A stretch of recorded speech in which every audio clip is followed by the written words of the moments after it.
Niliwahi kuwaita na tukawaambia kwamba serikali imedhamiria kufuta leseni zote za utafiti wa madini ambazo hazifanyiwi kazi.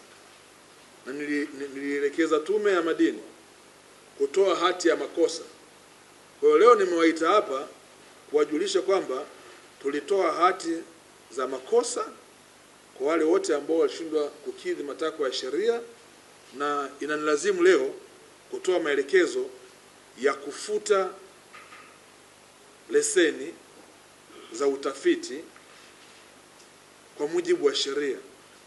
Na leseni ambazo tunazifuta leo zina eneo la ukubwa sawa sawa na kilomita za mraba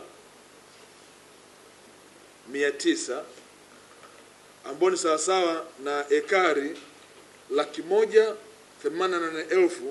188,163.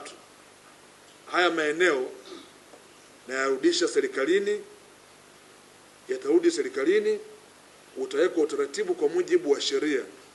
Tunataka sekta hii, watu wanaokuja kuomba leseni ziwe leseni za kufanyia kazi na sio kuzifanya kama pambo. Kwa naendelea kuasisitiza mtu yeyote mwenye leseni ya utafiti ambao amehodhi kwa muda mrefu haifanyii kazi, zoezi hili ni endelevu. Tutaendelea kuzifuta leseni hizi. Tunataka kutengeneza mfumo mzuri wa watu kufanya shughuli za madini katika nchi yetu ya Tanzania.